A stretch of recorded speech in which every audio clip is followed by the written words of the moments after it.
Llegas de noche al lugar, la mesa ya quiere hablar, se sienta la verdad, sin prisa pero de frente. Fabricio Vela está aquí, recibe a toda la gente y el tac and roll ya ves, la charla prende de repente. Del país y de la ciudad, sin corbata y sin careta, sin poses para fingir. Hoy la pregunta va directa. Noches de osados, más fuerte por favor. Noches de osados, que tiemble el salón. Noches de osados. A ver, que tiemble ese salón, un aplauso por favor, que tiemble el salón. Esa es. Parece viernes, pero no es viernes, es miércoles cuando estamos grabando Noche de Osados. Muchas gracias a todos ustedes por la presencia acá en el Tag and Roll. La mejor comida mexicana está en la Floresta. Tag and Roll abre su nuevo local en Isabel la Católica, en La Coruña, donde estamos ahora mismo con nuestro espacio. Ven por tus chilaquiles, ahí veo que están comiendo, pero riquísimo, burritos, chimichangas, quesadillas, tacos, enchiladas, flautas, todo esto acompañado de tus micheladas, palomas, margaritas, también un juguito de tamarindo. ¿Qué les parece? Para los que no quieren un traguito.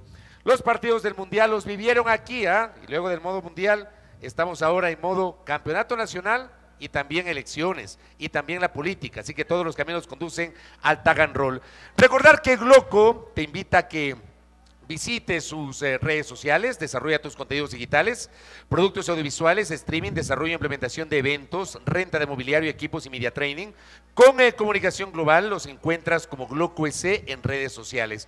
Y por supuesto, Primera Plana, recordarte pues que si quieres estar informado con análisis claro y directo sobre lo que pasa en el Ecuador, sigue Primera Plana en sus redes sociales, dale like, comparte sus contenidos y activa las notificaciones. Primera Plana, comunidad que entiende la noticia, no solo la consume. Bueno, durante estos días, estas semanas, este pechito caribeño se fue al Mundial, sí a disfrutar, pero también a trabajar. Y dejamos hacer el programa durante más o menos un mes. Hoy retomamos en esta primera temporada de Noche de Osados. Y por supuesto agradecer la presencia acá. Tenemos casa llena esta noche, así que otra vez un aplauso, por favor, para todos ustedes. Casa llena aquí en el Tag and Roll. Y bueno, contarles que no me costó mucho convencerle a nuestra invitada. Fue más bien sencillo, había un tema ahí de agenda. Primero, como que sí, como que no, finalmente le convencí, se animó y esta noche está con nosotros Natalie Morillo, ministra de Gobierno, la ministra de Política. La recibimos. ¿Cómo estás, ministra? Muy bien, Fabricio, gracias por la invitación. Buenas noches con todas, con todos, casa llena. Oye, te reciben como una celebridad, Y justamente… Eres una celebridad. Y soy la ministra de Gobierno. Eres una celebridad. Y justamente para que veas que no te mentí, el día de ayer yo estuve en 2 provincias, en Chimborazo, y te traje un vino tinto artesanal de Uvilla de las manos de una de nuestras emprendedoras, para que puedas deleitarte en lugar del jugo de tamarindo, puedas tomar esto. Muchas gracias, ministra. ¿En qué provincia te hicieron esto? ¿En dónde? En Chimborazo, en el cantón Chambo. ¿Cómo te recibieron? ¿Te recibieron bien? ¿Te pifiaron? Bien. ¿Te aplaudieron? Me aplaudieron. ¿Cómo sentiste a la gente? Con esperanza, y eso es lo que nos compromete todos los días. ¿Por qué, Fabricio? Porque ayer entregamos el Centro Violeta número 17 del país. ¿Y qué es lo que hacemos con esto? Acercar el gobierno a la gente, que la ciudadanía no tenga que salir de la ruralidad a buscar servicios. El servicio y el gobierno está a su lado y va a buscar a la ciudadanía, en este caso a las mujeres víctimas de violencia. Ahora, tú eres la ministra de la Política o la ministra de Gobierno que siempre los periodistas le entendemos como el Ministerio de la Política. ¿Qué tan osado es gobernar este país, ministra? Fuerte, pero siempre se puede cuando tienes la voluntad. Y creo que eso es lo principal. Acá está mi mamá esta noche que me acompaña. Y creo que desde niña a mí me enseñaron que cuando uno está en el servicio público tiene que servir. Y eso es lo que yo estoy haciendo junto al presidente Daniel Noboa, servir. Pero ese es un país que históricamente ha sido muy complejo desde lo político. Si uno revisa la historia del país, pero sobre todo si se remonta a los años, a estas décadas desde el retorno a la democracia en el año 79, te vas a encontrar con varias etapas y varios pasajes de ingobernabilidad.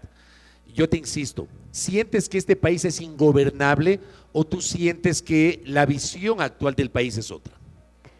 Este país es gobernable siempre que lo puedas manejar, siempre que te puedas sentar, tender puentes y dialogar con todos los sectores. ¿Qué significa cuando dices lo puedas manejar? Porque al utilizar ese término puede prestarse para una mala interpretación de lo que quieres decir.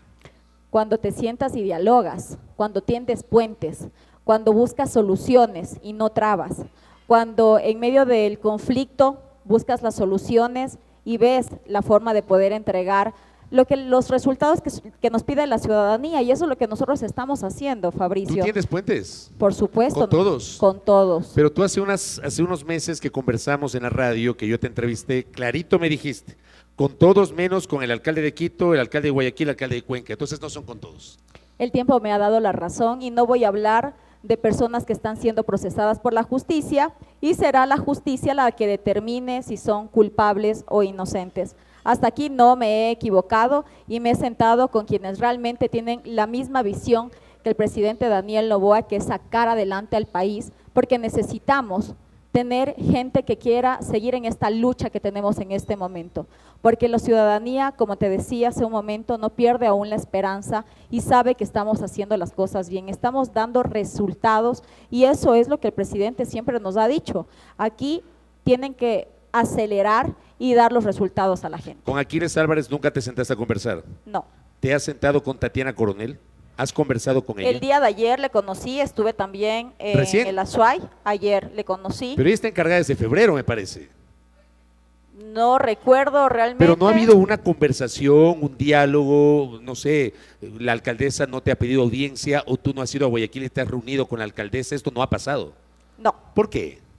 No hemos tenido la oportunidad, pero el gobernador del Guayas ha estado permanentemente en diálogo y hablando obviamente de la gestión que se necesita entre el gobierno nacional y el gobierno local para que la ciudadanía no se paralice. ¿Con la alcaldesa encargada de Cuenca te has reunido?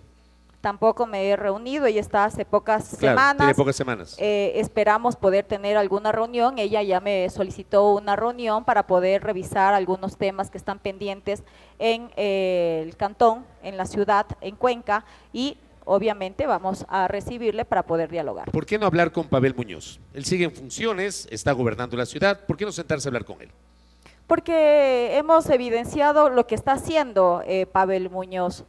Sobreprecios en hornados, un hornado que cuesta $3, intentó venderlo o comprarlo más bien en $15. Estamos viendo un tema de las bicicletas, $25,000. Yo soy atleta, me gusta el triatlón y mi bicicleta no cuesta esa cantidad, ni siquiera la de un profesional en el ciclismo te cuesta eso. Pero ya explicaron que eso no valía la bicicleta, que es todo el sistema Eso es lo que dicen, pero si tú te pones a revisar los DDRs, el proceso de contratación, dice que si el ciudadano que va y utiliza la bicicleta y la daña, tiene que pagarla. Entonces no está cumpliendo lo que supuestamente la justificación que él mencionó. Sin embargo, nosotros no nos hemos detenido y nosotros seguimos trabajando en el tema de seguridad. El ministro del Interior ha estado acá realizando operativos, hemos estado trabajando articuladamente con los otros sectores,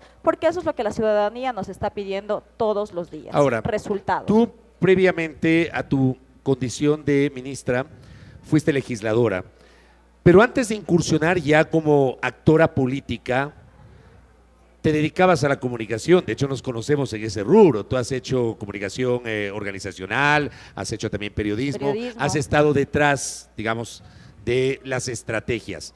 ¿Cómo ha sido ese paso de la estratega comunicacional, a ver, de la periodista a la estratega comunicacional, luego al asambleísta y luego la ministra? ¿Cómo ha sido? ¿Cómo ha sido tu proceso de formación y tu proceso de aprendizaje, ministra? Muy importante. Desde el 2011 yo estoy en el ámbito de la comunicación, como bien lo mencionas, yo empecé como periodista, yo era reportera, empecé en el diario Hoy, luego estuve en Telerama. ¿Qué cubrías? Cubría actualidad, Ya. cubría política en diario Hoy, luego estuve como coordinadora Sí, nos en encontramos Telerama. alguna vez en el Congreso, ¿no? En Así cobertura. es, en la asamblea, No, Congreso era en ese tiempo, en cobertura. en esa época. Claro.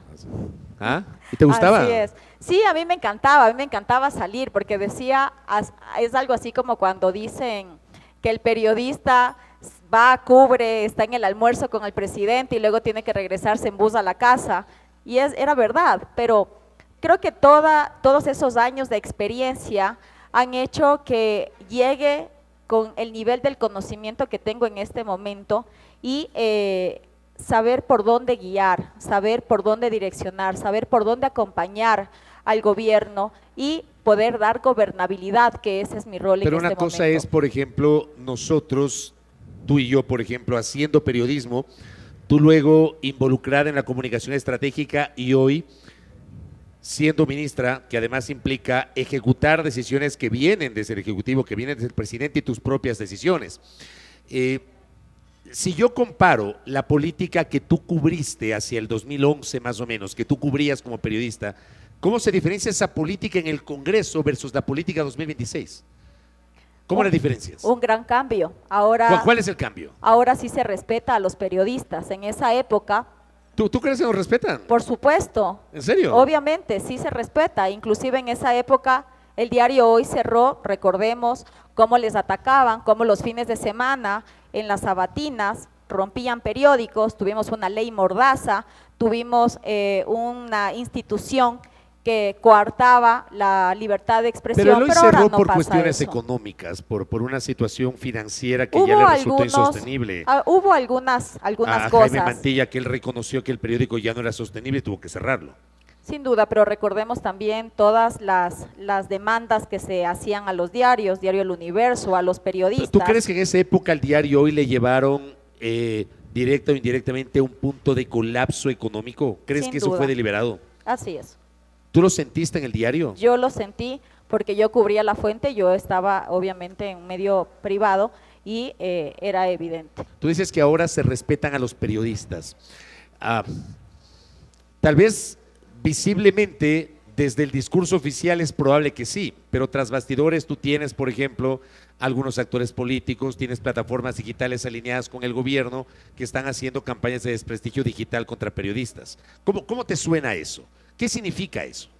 Fabricio, dame un caso, uno, en el que un ministro haya salido a atacar a un periodista. No, ministro, no. Yo te hablo, por eso te digo, y yo sostengo que antes tú tenías identificado al que te atacaba, ¿ya?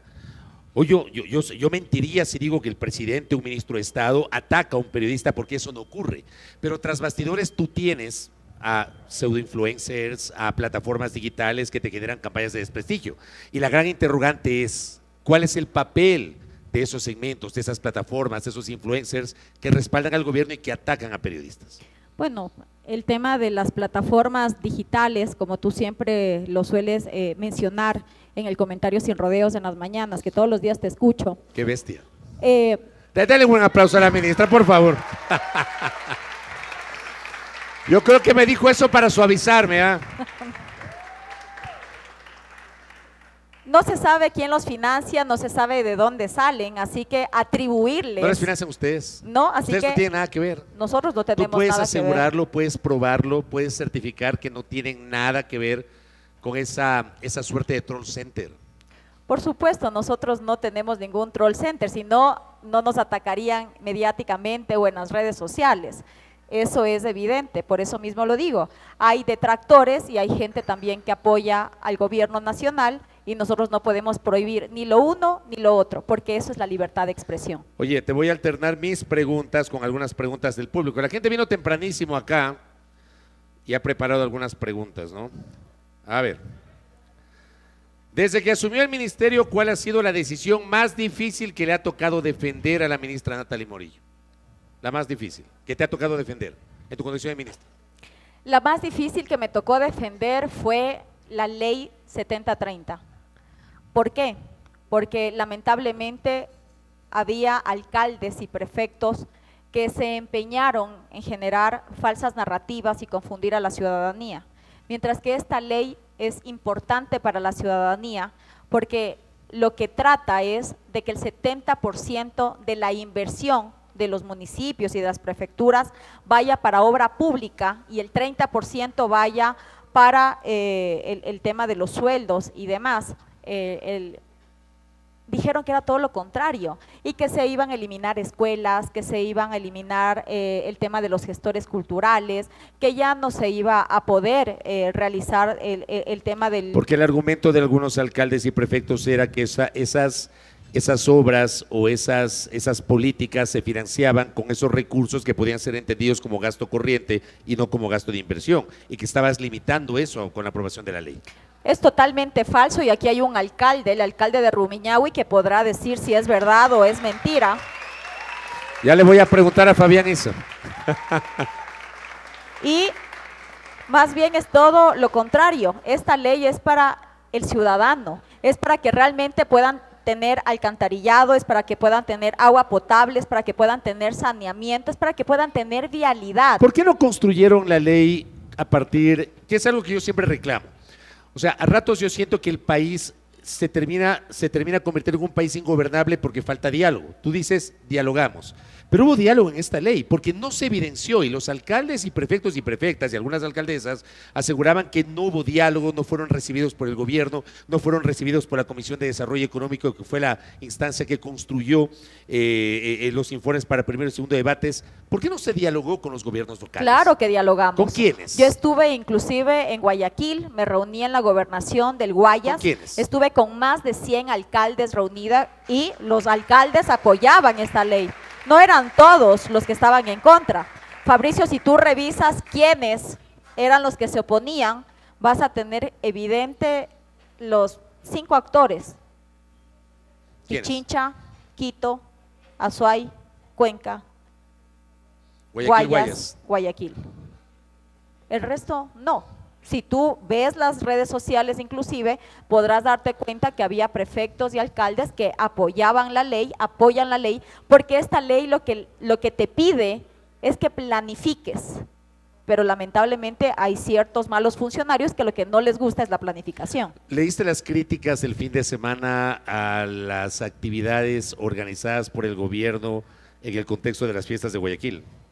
Un concierto, artistas y algunas otras actividades. ¿Leíste esas críticas? No. Algunos actores políticos decían, a ver, el gobierno nos clava la ley 7030 y resulta que ellos cogen y sí ponen artistas en las fiestas de Guayaquil. Ahí no hay un contrasentido, ministra. No, no tiene nada que ver. Hay recursos que son también para el tema de las fiestas, porque no significa que las fiestas se eliminan. Y estábamos en una sesión solemne. Cada año se realizan los homenajes a las principales cabeceras cantonales y esta fue una de ellas que fue en Guayaquil, pero no se contradice porque no hemos estado sacando recursos de alcaldías. Ahora, en lo que yo creo que había un consenso nacional a propósito de esta ley que tú dices ha sido la más complicada para defenderla, creo que ha habido un consenso nacional en que había que establecer un límite respecto de esta farra, estos artistas que claro, terminan siendo contratados con recursos públicos para los conciertos gratuitos y resulta que hay plata para eso, pero no hay plata para obra pública. Yo te pregunto, ya con la vigencia de la ley, ¿se siente o no ese cambio o esto va a tomar todavía un poco de tiempo? En este momento, el Ministerio de Economía y Finanzas está revisando cómo está ese proceso y esa planificación de los gobiernos autónomos descentralizados. Pero más allá de las fiestas y del despilfarro, es también el tema de cuántas personas tienes de funcionarios públicos. Hay personas que lo que tienen es a la militancia, por ejemplo, en Quito, la alcaldía de Quito tiene más de 20,000 funcionarios. Guayaquil tiene 8.000. Pero no hay equivalencias, o sea, tú tienes aquí en Quito una estructura burocrática distinta, con administraciones zonales, con coordinaciones, creo que hay una estructura burocrática distinta, al menos eso lo han explicado. No es así, yo me leí, Tienen empresas revisé la públicas ley, aquí también. sí, pero esto es más para la militancia, es para poder sacar a la gente cuando quieren obstaculizar o cuando quieren boicotear el trabajo que está haciendo el gobierno nacional, y fue evidente. El día que llamaron a esta concentración para hacer la demanda de inconstitucionalidad, si tú ibas a la prefectura de Pichincha, no había un solo funcionario. Inclusive se evidenció, porque hubo ahí, creo que fue la Contraloría, no recuerdo quién, pero sacaron evidencias de que no había ningún solo funcionario público dentro de la prefectura de Pichincha el día que la prefecta salió a marchar, pero salió a marchar obviamente con toda la militancia. Eso es lo que no queremos, que esa plata de la gente sea mal utilizada en el piponazgo y para financiar a sus líderes. ¿Qué titular no quisieras leer mañana? ¿Qué se te viene a la cabeza? ¿Qué es lo que tú te levantas mañana? Antes te levantabas y abrías el periódico. Ahora uno se levanta y lo primero que hace es coger esto, ¿no? Y empezar a scrollear. ¿Qué es lo que no quisieras ver como titular mañana? Bueno, hay muchos titulares que yo no quisiera leer. No quisiera leer que existen muertes violentas, no quisiera leer que hay mujeres violentadas. ¿Viste el titular de hoy? Un cuerpo decapitado que apareció en Calderón. ¿Qué sensaciones te deja eso? Que lamentablemente el crimen organizado no para y que cuando tienen a un gobierno decidido y a un gobierno valiente que les está enfrentando, buscan atemorizar con estas acciones. Esta es una buena pregunta. ¿Cuál es hoy el mayor desafío para el gobierno? ¿Inseguridad, economía o enfrentar la polarización política? Nosotros estamos trabajando en seguridad. Tenemos el 30% de reducción de inseguridad, de muertes violentas en este año. Estamos trabajando en la economía, tenemos una muy buena economía, tenemos una política pública en materia económica que es evidente, menos de 385 puntos de riesgo país, que para muchas personas puede ser una cifra, pero para nosotros no, porque eso significa, Fabricio, inversión que llega desde fuera y esa inversión queda en el ciudadano, en los ecuatorianos, porque significa que hay inversionistas extranjeros que ahora ya ven al Ecuador con personería jurídica y que sí pueden venir a invertir, y eso genera empleo, y ese empleo es para los ecuatorianos. Yo he escuchado a muchos analistas económicos que efectivamente suscriben la estabilidad económica a nivel fiscal, la estabilidad macroeconómica, la baja del riesgo país, la cercanía que tiene el gobierno del presidente Noboa con los multilaterales, pero al mismo tiempo esa estabilidad no se traduce en el ciudadano de a pie. Y te voy a dar un dato. La semana pasada hubo una feria de empleo organizada por Conquito en la Carolina y hubo una fila impresionante de personas igual que el año pasado, con carpeta en mano, tratando de entregarla para tener una plaza de empleo.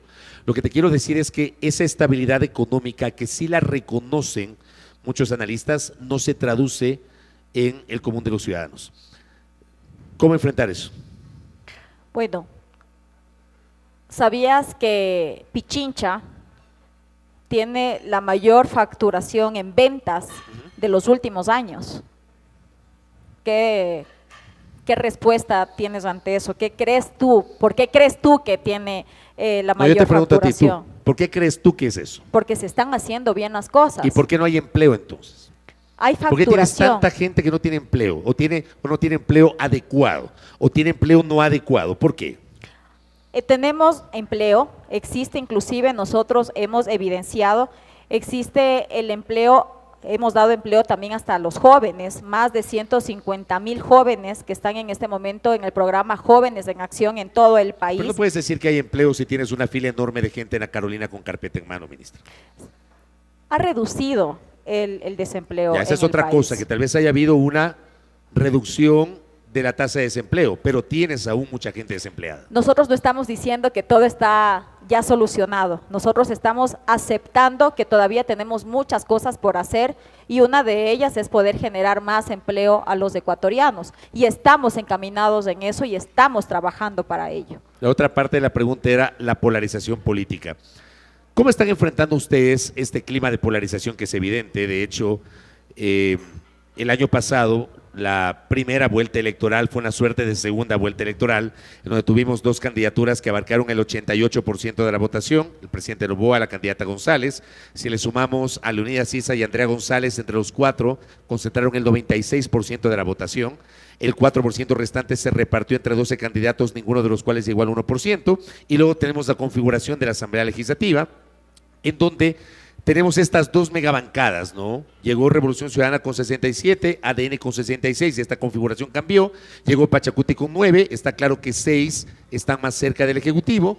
Los socialcristianos llegaron con 4, se quedaron con 3, y luego tenemos asambleístas de estos sectores minoritarios.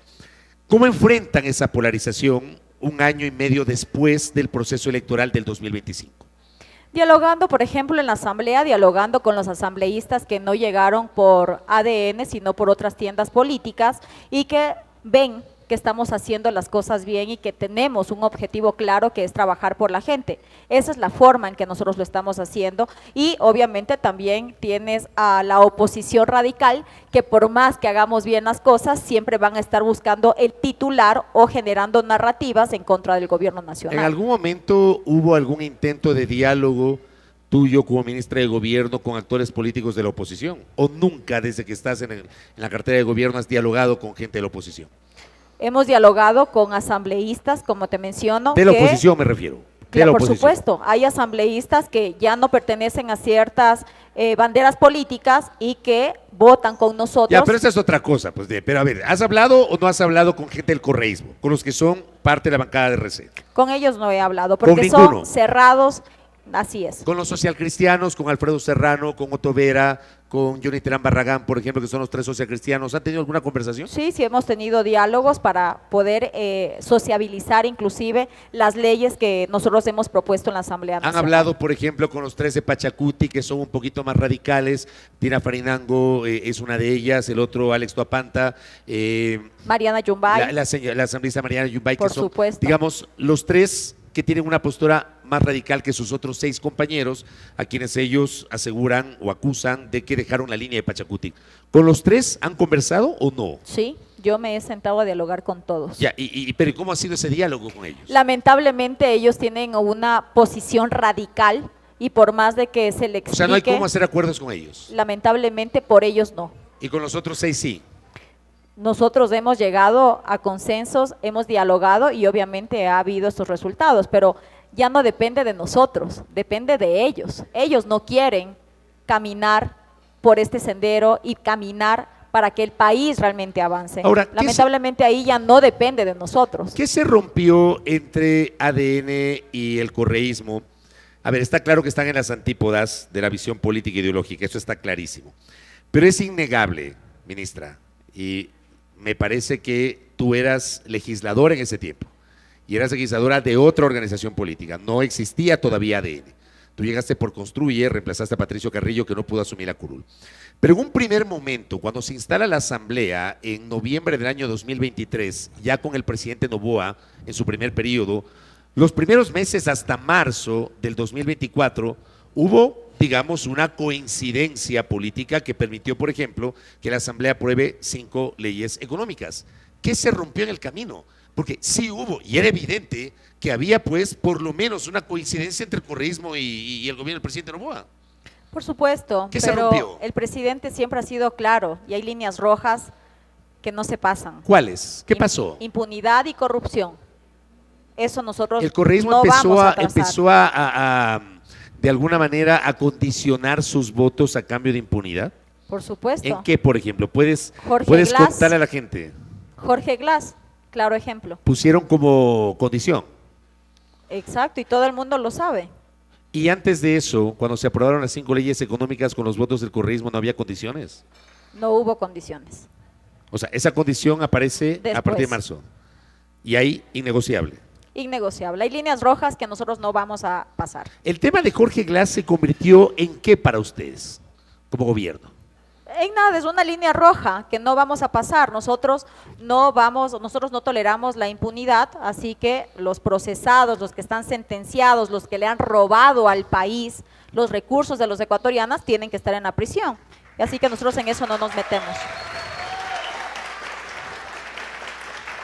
A ver, en la misma línea, ya me contestaste lo de la construcción de acuerdos políticos, pero te pregunto, ¿hay una construcción de acuerdos políticos o simplemente el gobierno administra su propia hoja de ruta?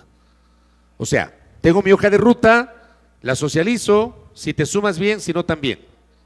No, nosotros dialogamos con todos y nosotros pensamos en la gente. ¿Pero Nosotros cambian sobre la pensamos marcha en el alguna país. decisión luego del diálogo o la mantienen y la imponen? Claro que hay cambios dentro del gobierno. Y te voy a dar una primicia. A ver. Esta mañana estuve con Marlon Vargas, presidente de la CONAIE. Supuestamente, o todo el mundo diría que nosotros nunca nos sentaríamos a dialogar. Estuve sentada como ministra de gobierno, dialogamos, hemos llegado a algunos acuerdos, a algunos consensos, porque nosotros pensamos en la gente. Fabricio, recuerda qué presidente se sentó con la CONAIE sin que exista una crisis. Nadie. Correa no lo hizo, Lenín Moreno lo tuvo que hacer en medio de la crisis del 2019, cuando dejó la paralización nacional. Lazo lo hizo en el 2022, cuando también hubo esta paralización nacional. Nosotros estamos haciéndolo ahora, que no existe ninguna crisis, pero sí existe la visión de un presidente comprometido con la gente y que piensa en los pueblos y en las nacionalidades de todo el país. A ver, tú me dices, hoy te reuniste con Marlon Vargas. Así es. ¿De qué hablaron y a qué acuerdos se arribaron? Nosotros estamos dialogando sobre el tema de educación intercultural, que es lo que ellos en este momento quieren seguir una hoja de ruta, que es importante, y nosotros estamos pensando también en eso. Entonces, ¿qué es lo que vamos a hacer? Sentarnos para poder revisar cuáles son las preocupaciones que ellos tienen en el ámbito de O sea, solamente han hablado de educación intercultural. No han hablado del tema agrario, no han hablado del tema económico, no han hablado de acceso a crédito, no han hablado de combustibles, no han hablado de subsidios, no han hablado de gas. Nosotros estamos haciendo las cosas bien, nos ha tocado tomar decisiones difíciles pensando en la gente y ellos se han dado cuenta de eso, saben en los temas económicos, saben de los créditos, saben del crédito, por ejemplo, 7x7, han sido parte y han accedido también a estos créditos y eso es importante y eso evidencia que nosotros como gobierno le respondemos a la gente y que trabajamos por cada uno de los ecuatorianos, hayan o no hayan votado por nosotros. En algún momento, a ver, me dices que han hablado con Marlon Vargas. ¿Hablarían con Leonidas Issa? ¿Tú hablarías con Leonidas Issa como presidente del Ecuarunari? Leonidas Issa es un anarquista. ¿Qué significa eso? ¿Cuál es tu concepción del anarquismo, del anarquista? Lo que está haciendo, tratar de boicotear, tratar de dar inestabilidad al país. Vimos los resultados de su propuesta de revocatoria del mandato, así que con personas, como te decía, que son radicales, que quieren el chantaje, nosotros no vamos a perder el tiempo, nosotros vamos a sentarnos a dialogar con quienes realmente quieren el cambio también para los pueblos y nacionalidades, no para sus intereses personales. Esa no termina siendo una postura excluyente con una persona, con un líder social, un líder indígena con el cual tú puedes discrepar, tú puedes tener esa visión, pero al final del día representa una organización que es la más grande del movimiento indígena de la sierra, que es Ecuarunari. Sí, pero toda la organización es la CONAIE, dentro de la CONAIE está la Ecuarunari. Ahora, y a mí por esto me reventaron a mí en las redes y en la radio, porque yo dije que estaba completamente de acuerdo en el tema de los subsidios. De hecho, yo lo vengo diciendo desde el 2019. Yo soy un convencido de que este país tenía que ir a una revisión de los subsidios, porque los subsidios no pueden ser generales, los subsidios tienen que ser focalizados para los sectores que más lo necesitan y el resto que pueda pagar, que pague el precio real. Pero, como pasó en 2019, como pasó en 2022 y como ha pasado en 2025-26, ha faltado diálogo.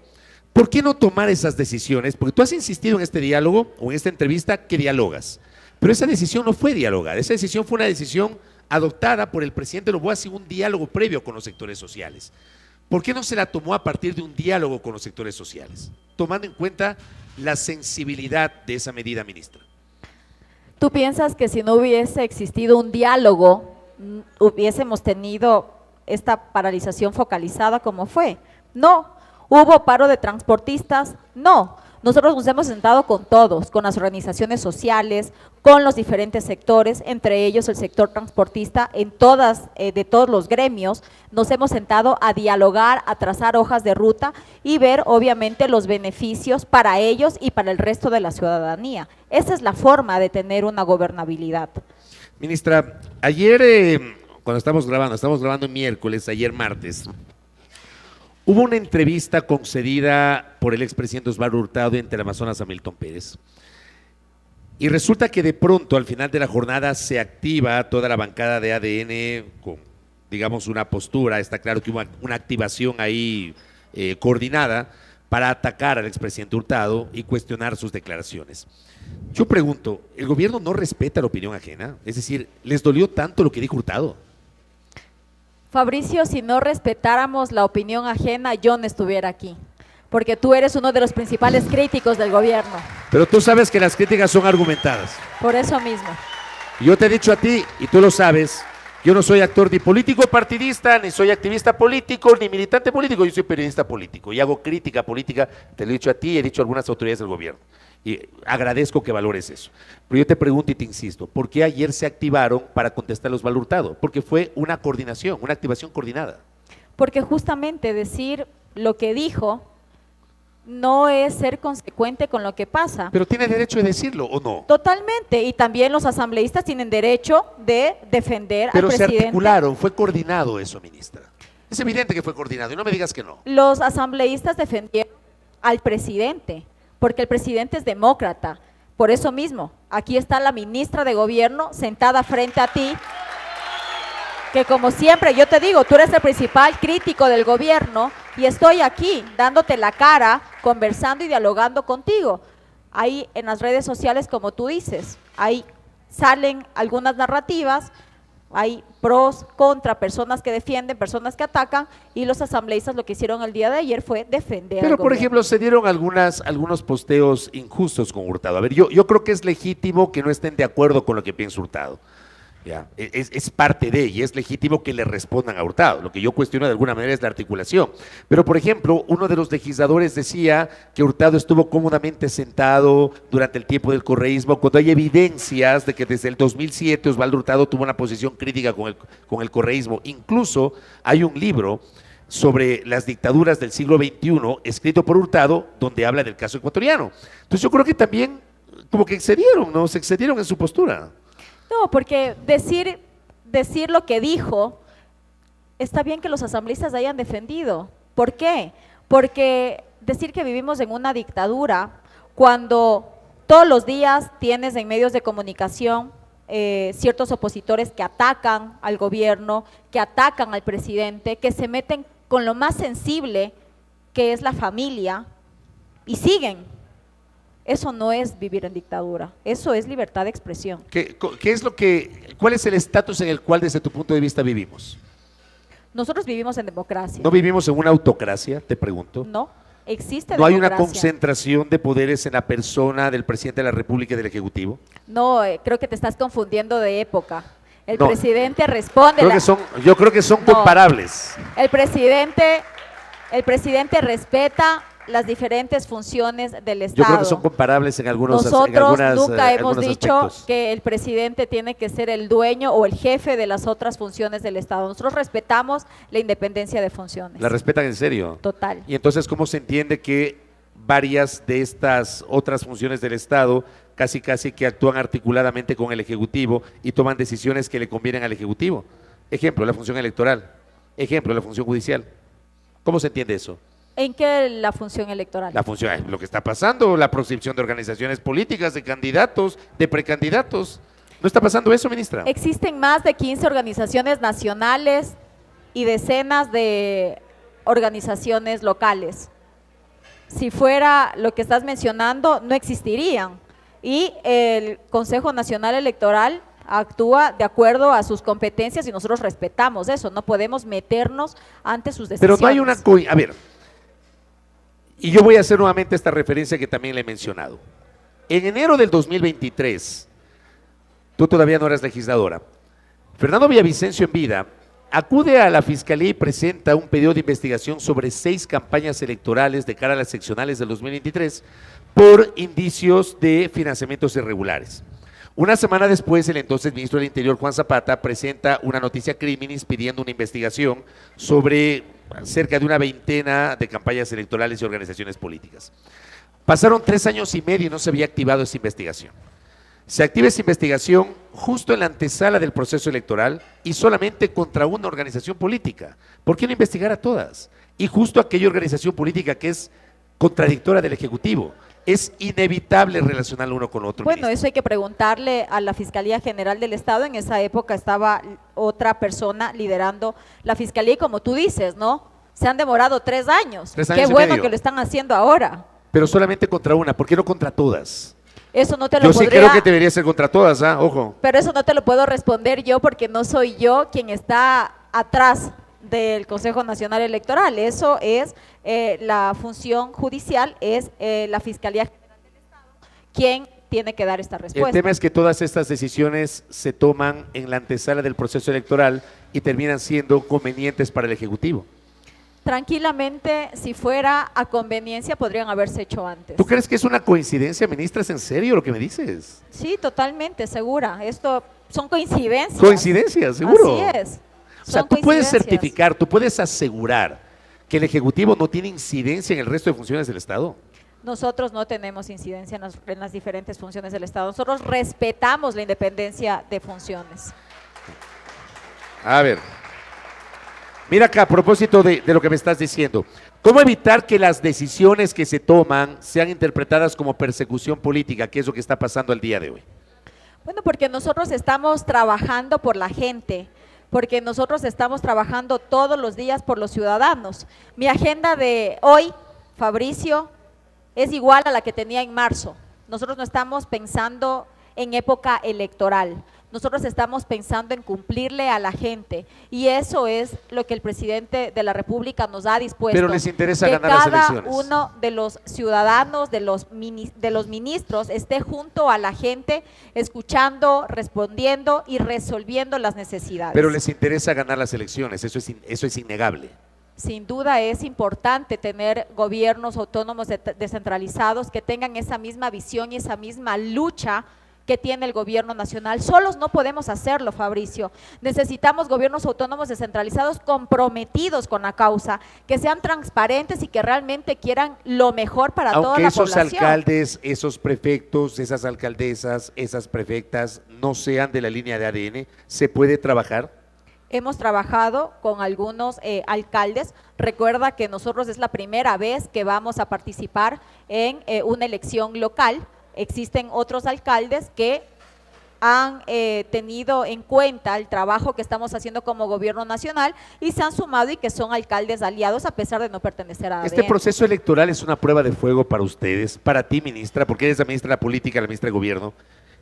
Y aquí, por ejemplo, tenemos, tú decías, presente un alcalde que va a buscar la reelección, tenemos otros candidatos, otros actores políticos.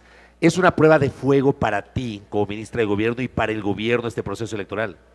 Nosotros, Fabricio, el presidente de la República, nos ha dicho que tenemos que centrarnos en la continuidad y en la separación. ¿Qué significa eso? La continuidad en la gestión pública, en trabajar por la gente y en la separación de la parte electoral. Nosotros como ministro estamos trabajando con la ciudadanía y la parte electoral obviamente está el movimiento ADN realizando los procesos que le corresponden Pero a la es parte electoral. innegable relacionar la gestión de gobierno con la campaña electoral y la intención de lograr el éxito electoral. Como te mencionaba, nosotros, la campaña electoral dura 2 semanas. Sí, pero esa es la oficial, pues, ministra. Tú sabes que desde ya se está haciendo recorridos. Y eso. Nosotros trabajamos las 52 semanas del año para dar resultados a la gente, porque para eso la gente los eligió. Mira, te voy a poner un ejemplo. Dale. Si nosotros estuviéramos pensando en la campaña electoral, todas las acciones que estamos realizando las haríamos en noviembre, pero estamos haciendo y estamos cumpliéndole a la gente. Este año es el año de los resultados. Tenemos una obra que los guayaquileños esperaron por más de 15 años, que es el Quinto Puente. Ahora, gracias al presidente Daniel Noboa, el quinto puente es una realidad. Más de 1.500 millones de dólares que esta obra cuesta. ¿Y qué significa eso? También más trabajo para los guayaquileños. ¿Y el quinto puente para cuándo lo van a inaugurar? El quinto puente se espera inaugurarlo en 2029. Justo el año electoral. Obviamente. ¿Para que cuándo van a inaugurar el Museo Nacional? El Museo Nacional. Ajá. El Museo Nacional, el ministro ya lo ha dicho. 2029. No, claro. Antes del 2029. Pero digamos, es inevitable igualmente relacionar ese derrotero con la posibilidad, porque el presidente estaría habilitado constitucionalmente para buscar una reelección. Nosotros no estamos pensando en elecciones. Eso creo que le queda a esos gobiernos del pasado, que pensaban siempre en las elecciones y no caminaban y no gestionaban y no realizaban las obras que nosotros estamos haciendo. Una de ellas, como te digo, el quinto puente. 15 años esperando por el quinto puente. Ahora ya es una realidad. El tema de los centros Violeta que yo te estoy mencionando, ¿qué gobierno se preocupó por las mujeres? Ninguno. Nosotros tenemos dentro del Ministerio de Gobierno centros Violeta, centros de atención integral. Hoy estuvimos reunidos con una comitiva, firmamos un memorando de entendimiento con el Ministerio de la Mujer de Paraguay y donde nos dimos cuenta que estamos realizando una política pública que sí tiene continuidad y que realmente es una buena práctica, no solamente en el país, en el Ecuador, es una buena práctica en otros países. Por ejemplo, estamos nosotros sacando el registro único de violencia para poder tener el registro de las mujeres que han sido violentadas. Estamos también con el tema del sello Empresa Segura para que las empresas privadas también puedan tener y generar estos espacios para las mujeres que son víctimas de violencia. Tenemos créditos para las mujeres emprendedoras. Ningún otro gobierno, ningún otro presidente como Daniel Noboa se ha preocupado tanto. Es el primer gabinete en la historia del país que el 56% de su gabinete es liderado por mujeres. O sea, hoy tienen mayoría mujeres en el gabinete. Así es. Tú tienes en la cabeza, no sé si tienes apuntado o lo tienes en la cabeza, ¿cuál es el presupuesto asignado por el gobierno para, por ejemplo, la aplicación de la ley para la erradicación de la violencia contra la mujer? En el ministerio tenemos más de 6 millones de dólares. ¿Qué pasa? Te pregunto esto porque, a ver, esa ley fue aprobada la noche del 25 de noviembre de 2017. ¿Sabes por qué me acuerdo la fecha? Porque ese día es el día de la conmemoración de la lucha contra la violencia contra la mujer, y ese día la Asamblea Nacional aprobó esa ley. El problema es que la aplicación de la ley ha sido tortuosa porque no ha habido plata, no ha habido presupuesto. Empezó con un presupuesto de 5 millones, luego bajaron a menos de $1 millón y no se pudo ejecutar. Hoy tú puedes asegurar que hay presupuesto para ejecutar esa ley. 6 millones de dólares tenemos dentro anuales del ministerio. Este año tenemos 6 millones de dólares y te lo digo porque está dentro del Ministerio de Gobierno. Si hoy pudiera Natalie Morillo cambiar una sola cosa, una sola, del sistema político ecuatoriano, ¿qué cambiarías? El odio de los políticos. ¿Tú odias o no odias? No. ¿Tú no tienes odio en tu corazón? No, mi corazón no tiene odio. ¿Cuál es el sentimiento que tienes hacia tus detractores, hacia tus críticos, hacia tus adversarios? Pena. No sé si tienes enemigos. Por supuesto, pena. ¿Por qué te da pena? ¿Por qué te da pena? Porque me da pena ver esa irracionalidad política que existe, en que mientras que no son gobierno, no quieren que nadie más sea gobierno y no quieren que las cosas se ejecuten de la forma en la que la estamos realizando nosotros en este momento. Nosotros estamos dando resultados, Fabricio. El presidente de la República, cuando asumió el mandato en noviembre del 2023, asumió un país lleno de múltiples crisis. Crisis en economía, crisis en salud, crisis en educación, crisis en seguridad. Y estamos saliendo adelante. Primero teníamos que poner la casa en orden en materia económica, ya lo hemos hecho, lo primero se centró el presidente en la macroeconomía, lo hizo, estamos ahora en la microeconomía y ya estamos con el resto, porque no es de soplar y hacer botellas, tiene que haber una construcción, tiene que haber una planificación, tiene que haber una política pública y eso es lo que se está haciendo en este momento y ahora este año se están dando los resultados. ¿Cómo es tu relación con el presidente? Muy buena. Pero qué tan cercana? O sea, y te pregunto eso porque eso me permite hacerte esta pregunta. Cuando usted no está de acuerdo con una decisión del presidente, ¿se lo dices o te acoquinas? El presidente es un hombre que escucha. Pero sí le dices, o te reservas, o dices, mejor no le digo, o le dices. No he estado en desacuerdo con algunas decisiones. ¿En serio? del presidente. ¿Nunca has estado en desacuerdo con el presidente? No. Y si estuvieses en desacuerdo Se lo con el diría. presidente, ¿estás segura? Por supuesto. ¿Ya? ¿Y algún ministro ha estado en desacuerdo y se lo ha dicho? ¿Cómo es él en su relación interpersonal con su entorno? No te podría decir si algún ministro ha estado en desacuerdo, porque no lo he visto, pero el presidente es un hombre que se reúne con su gabinete, que existen los bloques, por ejemplo, bloque de seguridad. Mañana vamos a estar en Manta reunidos con el bloque de seguridad, con el ministro del Interior, con el ministro de Defensa, con el secretario general de la Administración Pública, con la secretaria general de Comunicación, con el comandante de la Policía Nacional y con el comandante del Comando Conjunto de las Fuerzas Armadas.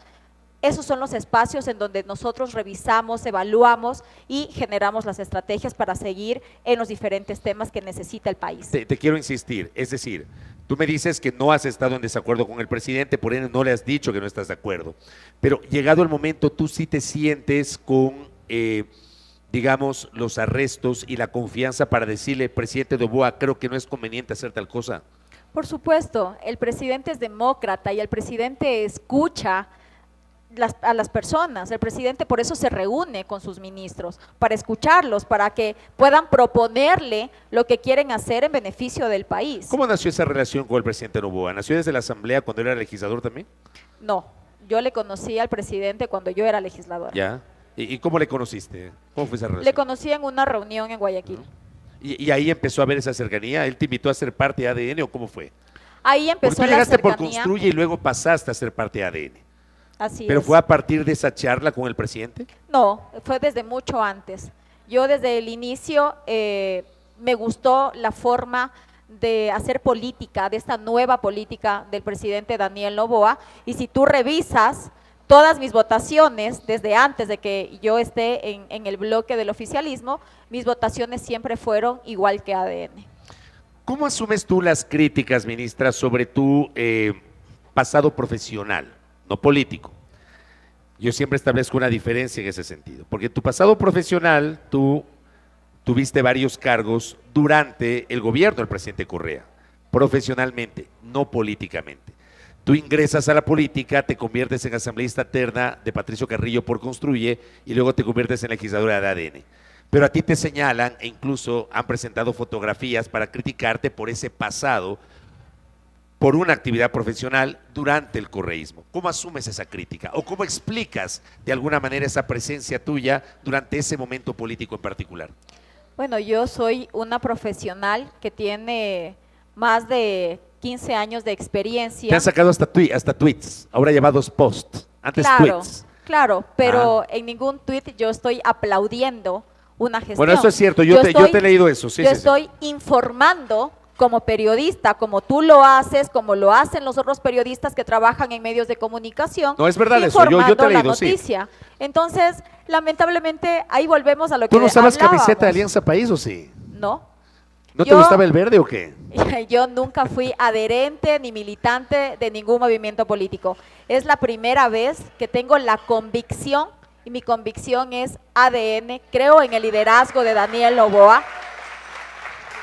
Así que pueden decir lo que quieran, pero eso me hace sentir que estoy haciendo las cosas bien, porque como no tienen que tacharme, yo soy una mujer transparente, no tengo rabo de paja, entonces tratan de meterse en eso y generar falsas narrativas para confundir a la ciudadanía. Yo soy profesional, soy comunicadora social y por ende en mis redes sociales va a existir lo que un presidente o el otro hizo porque yo estaba cumpliendo con mi deber de comunicadora social y periodista. ¿Le has puesto candado a tu cuenta de ex, antes Twitter? ¿Le has puesto candado para que no se No me lea? comenten. Claro, no, exacto. puedes revisar mi cuenta y ahí tengo los odiadores. Entonces, los que aunque pongas cantado, yo sí te puedo comentar porque somos amigos ahí en el ex, ¿no? Por eso te digo, pero ¿Cómo toleras? No, pero es que tú puedes revisar si es que hay, no, si es Pero que hay tú lees comentarios. esos comentarios. Como comunicadora, y algo que siempre yo lo decía, obviamente, a mis jefes, es que no tienes que amargarte con los comentarios que inclusive a veces son de trolls. Es preferible dejarlos pasar. Pero no lees. Leo los que realmente veo que sí ¿Y amerita contestas? leer. No. Nunca, a nadie. ¿Contestar los comentarios? Sí. No, O sea, los- puede haber un comentario, una crítica que puede ser no dañina, puede ser una crítica totalmente, digamos, mesurada, una crítica frontal, pero no un insulto. ¿Tú contestas ese comentario o no contestas? No, o sea, si hablas de la ciudadanía, yo a la ciudadanía nunca le voy a contestar porque yo respeto la libertad de expresión. Obviamente si te pones o me preguntas si he tenido respuestas con algún actor político, tal vez, en ese caso sí, pero a la ciudadanía, las críticas, buenas, malas, no tengo por qué a las malas responderles de forma ¿Has irónica. intercambiado tweets con Correa? Sí, ¿Cuántas veces? algunas. Pero ¿y que ha sido heavy, ha sido fuerte, pesado? ¿Cómo ha sido? Sí, ya sabemos. Digo, para que- darte la bienvenida al club, ¿no? Por eso te... ¿Cómo Claro, ha sido? sí, A ver, fuertes. ¿cómo ha sido? ¿Cómo ha sido? Fuertes, Cuenta. inclusive en una tú me defendiste, Ni me porque ac- empezaron a atacarme. ¿Por qué fue que te defendí? No recuerdo, creo que me defendiste cuando yo recién estaba entrando a la vida política. Ah, claro, ya me acordé. Ajá. Es que ese ataque fue completamente injusto. Y además, yo realmente, a mí me fastidia primero la generalización y luego la descalificación gratuita. Ya, y la estigmatización ahí que te meten a todos en el mismo saco. Pero, ¿cómo ha sido esa interacción con Correa? Bueno, ya sabemos ¿Te que… ha descalificado? Sí, por supuesto, para él solamente él es el único… ¿Y tú cómo le has contestado? ¿En qué tono? Yo soy una mujer respetuosa y yo le he respondido con argumentos y con respeto. ¿Qué le ha sorprendido más del poder? Dicen que el poder es un afrodisíaco, ¿no? ¿Qué le ha sorprendido más del poder desde que llegó al Ministerio de Gobierno a Natalia Morillo? ¿Cómo es el poder desde adentro? Bueno, creo que hay personas que piensan que o se obnubilan con el poder, pero yo creo que es todo lo contrario. Yo no creo que una persona tenga poder.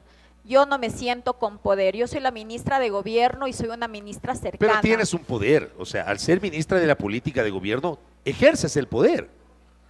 El poder de estar con la gente, el poder Pero abrazar también a el la poder de gente. tomar decisiones, el poder Sin de duda. dialogar, el poder de acercarte, el poder incluso de no acercarte y no dialogar con algunos sectores sociales. Totalmente, Hay una pero cuestión eso, de poder ahí. eso lo haces siendo periodista, eso lo haces siendo asambleísta, eso lo haces como ministro, no hace falta estar, como te digo, en mi caso no lo veo como que tiene el poder. Para mí, estar como ministra de Gobierno hace que yo esté cerca de la gente, que es lo que más me gusta. Por ejemplo, el día de ayer, como te mencionaba, estuve en 2 provincias, estuve con la gente. A mí me gusta abrazar a la gente, me gusta escuchar a la gente, me gusta que la gente se dé cuenta que como gobierno nacional estamos trabajando para ellos. A ver, si pudieras eliminar 3 malas prácticas de la política ecuatoriana, 3, la pregunta de examen, ¿no? ¿Cuáles desaparecerías mañana mismo si tuvieras ese poder, ya que hablamos del poder, de eliminar 3 malas prácticas de la política ecuatoriana? A ver, vamos, piénsalo. La corrupción, ¿Ya? el revanchismo ¿Ya? y el odio. Vuelvo a decir el odio, porque hay odio político. Es irracionalidad política que lamentablemente está en el país. A ver, aquí hay otra preguntita. Hay ciudadanos que creen que la justicia se ha convertido en un actor político. ¿Compartes esa percepción? ¿Qué piensas de la justicia? Bueno, creo que el sistema de justicia le debe mucho al país. Esperamos ahora que realmente pueda reestructurarse. Existe una presidenta del Consejo de la Judicatura que ¿Has conversado con esperamos ella? ¿Te has reunido con que ella? no me he reunido con ella, pero esperamos que realmente se piense en la ciudadanía, porque es importante poder hacer esta articulación y el trabajo que hace Fuerzas Armadas, Policía Nacional y también con los operadores de justicia. Necesitamos de buenos operadores de justicia para que no sean cooptados por los delincuentes y piensen siempre en la gente. Te voy a hacer una pregunta complicada. ¿Qué significa PROGEN para el gobierno? PROGEN y ATM. ¿Qué significa para ustedes esos 2 casos? Significa que en este momento nosotros estamos investigando. Hay que recordar aquí que fue ADN quien empezó con la fiscalización, que fue el dónde? propio… ¿En dónde? En la Asamblea Nacional. Yo ¿Cuál estaba en la fiscalización? Asamblea Nacional cuando empezamos con la Ya, fiscalización. pero ¿cuál fiscalización? La que luego de 6 meses sacaron un informe que hasta el sol de hoy no lo conoce el Pleno de la Asamblea. ¿Esa fiscalización? Empezamos con una fiscalización, inclusive en este momento se encuentra otro proceso también dentro de la Comisión de Fiscalización. Que ese es otro que Se- recién iba a empezar, ¿no? Que no sé si ya lo empezó. En junio… En octubre es la votación. Espérate, verás. El año pasado, la Comisión de Transparencia, si mal no recuerdo, es la que empieza la investigación del caso Progen, se toma 6 meses, en diciembre presenta un informe que no establece responsabilidades a nivel ministerial y que supuestamente iban a entregar documentos a la Fiscalía General del Estado. Ese informe hasta el sol de hoy no es conocido. En junio, el Pleno de la Asamblea aprueba una moción propuesta por Ana Belén Tapia, de ADN, asambleísta de Napo, donde plantea que la Comisión de Fiscalización retome la investigación del caso Progen. Bueno, fiscalización todavía no ha comenzado, yo me imagino que no ha comenzado porque estaba en el juicio político Inés Manzano. ¿Qué expectativas tienes o qué garantías le pueden dar al país de esa investigación política, ministra? Bueno, nosotros esperamos realmente llegar a los responsables y que devuelvan cada centavo que se llevaron del país. Porque nosotros sí estamos investigando, nosotros sí hemos pedido al presidente de Estados Unidos que la justicia de Estados Unidos investigue, revise y se dé y lleguemos hasta las últimas consecuencias en este caso. Pero ¿no se ha convertido esto en una carga? ¿Ustedes no lo manejaron adecuadamente en la génesis de este caso? Se robaron más de 100 millones de dólares, ministra. Sí, y por eso estamos investigando. Nosotros somos los principales interesados en que se llegue a la verdad y determinar quiénes fueron responsables. De este alguna drama. manera, ¿cómo asumes tú una eventual corresponsabilidad de compañeros tuyos del gabinete, actualmente el ministro Luque, que estuvo encargado, la ex ministra Manzano, el ex ministro González? ¿Cómo te suena a ti esa corresponsabilidad de los ministros? Hoy día estuvo contigo el abogado, el doctor Quintana, Ismael, sí. y él explicaba el tema jurídico y explicaba cuáles eran las conexiones, inclusive él daba a conocer las transferencias que no daban cuenta de las funciones ni siquiera de la ministra Manzano, que eran en tiempos totalmente diferentes cuando ella asumió el cargo como ministra de Energía. Así que nosotros lo que esperamos realmente, como lo vuelvo a decir, es que se transparente y llegar hasta las últimas consecuencias. Vamos a la campaña electoral. ¿Qué papel va a tener el gobierno en la campaña electoral?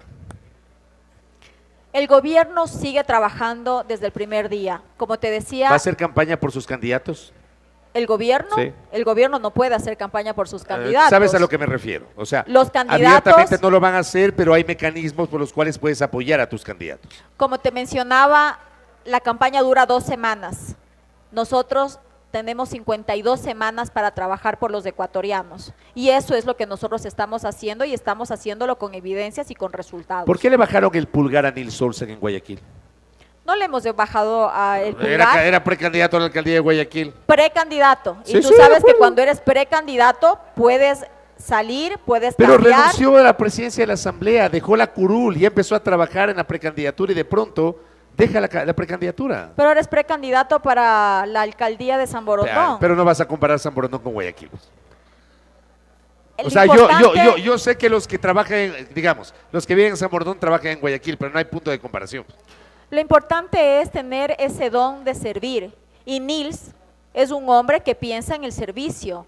Nils es un gran personaje, es un buen político que realmente, como él lo dijo cuando salió de la Asamblea Nacional, a mí no me importa el cargo, yo voy a estar donde tenga que estar sirviendo a la gente. Y eso es lo que está evidenciando en este Te momento. insisto, no le bajaron el pulgar porque sus números no son, digamos, números que puedan generar expectativa de una victoria para lograr captar la alcaldía de Guayaquil. No, no ha sido así. ¿Por qué Cintia Viteri? Cintia Viteri es una mujer con amplia experiencia, una mujer que tiene planificación y que tiene esa misma visión que tenemos nosotros como gobierno nacional. Ella lo tiene para Guayaquil y nosotros por eso mismo hemos decidido que ella puede estar dentro Lo de de Cintia ADN. Viteri es básicamente por los números que ella exhibe. Lo de Cintia Viteri es porque es una mujer a carta cabal que sabe de Pero planificación. esa que tiene los que mejores ha números en este trabajado. momento. Ella tiene los mejores números. Yo no te hablo por números, yo te hablo por planificación y te hablo porque ella también está con el gobierno nacional pensando en que esta lucha tiene que seguir y que necesitamos alcaldes comprometidos con el gobierno nacional para poder llegar con la gente.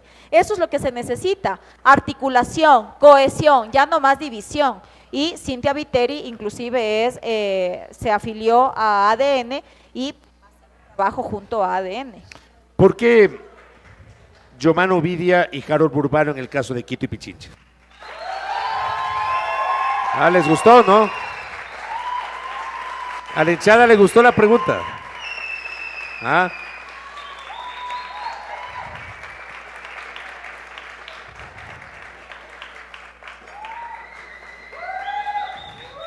Están haciendo campaña. Porque Quito merece tener a su primera mujer alcaldesa.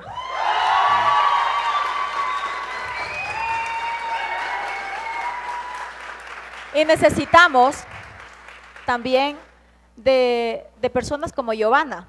Ha hecho un gran trabajo dentro del Seguro Social Campesino. Recordarán cómo era en el pasado, tú lo recordarás. Ahora hay un cambio en el Seguro Social Campesino. Es una mujer joven, es una mujer comprometida, es una mujer transparente, que yo sé que va a hacer las cosas bien.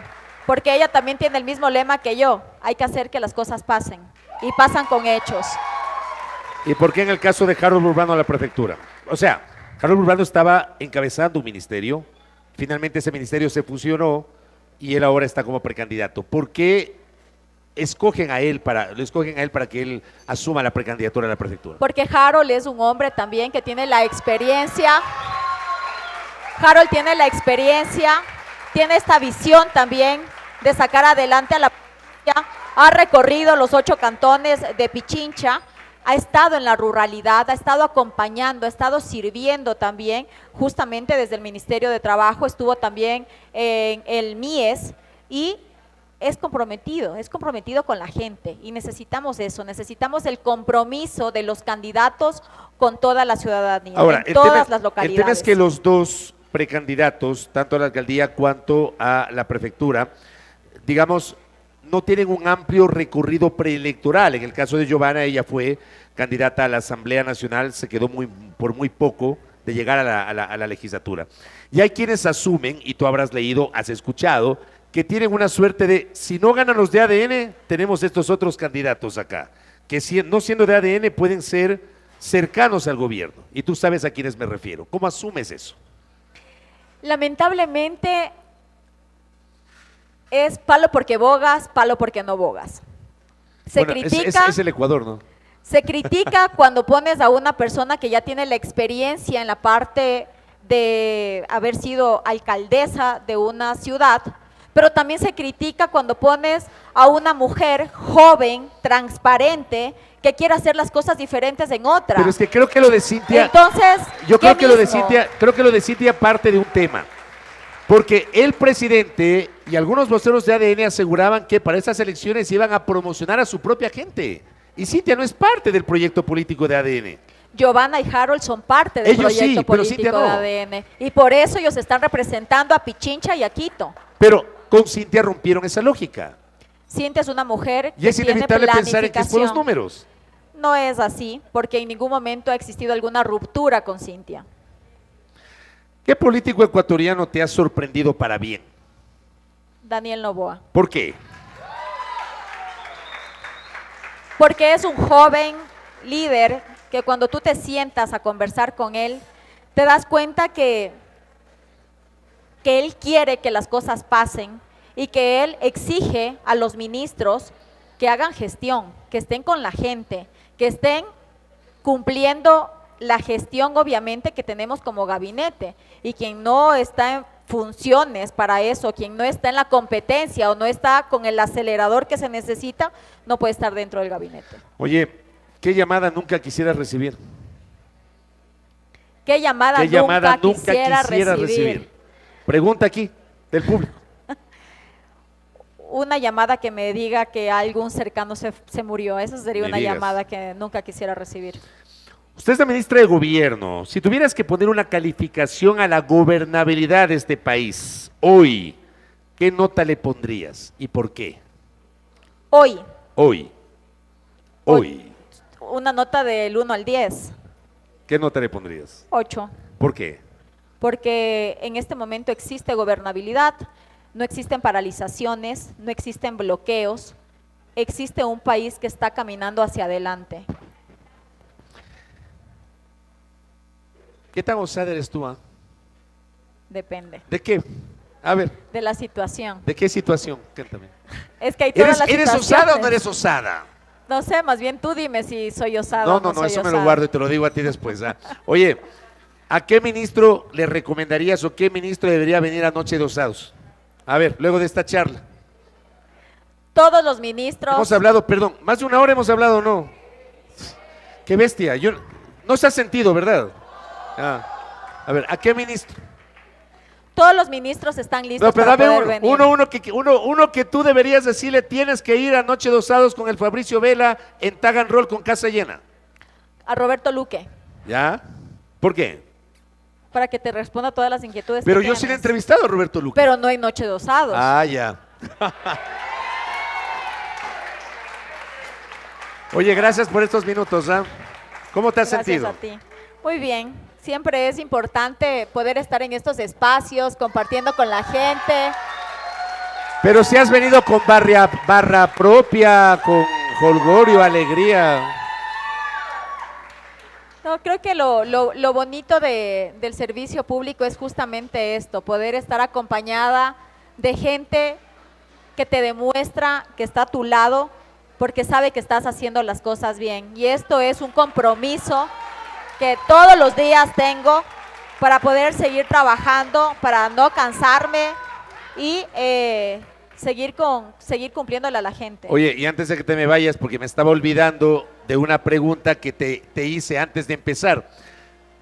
¿Te propusieron ser candidata o no? No, ¿Tú querías ser candidata? no, ¿No te desencantaste, no te decepcionaste porque no te propusieron? para nada. Yo estoy feliz siendo ministra de gobierno porque creo que estoy respondiendo y estoy trabajando como tiene que trabajar un ministro de gobierno. Ministra, gracias, ¿ah? Gracias Te a ti. agradezco mucho. Muchas Gracias. gracias. A Natalie Morillo, que estaba aquí con nosotros, ¿ah? Con barra propia. ¿Ah? Oye, ya que anda por aquí Giovanna Ovidia, de una vez me comprometo para Noche de Osados, ¿no?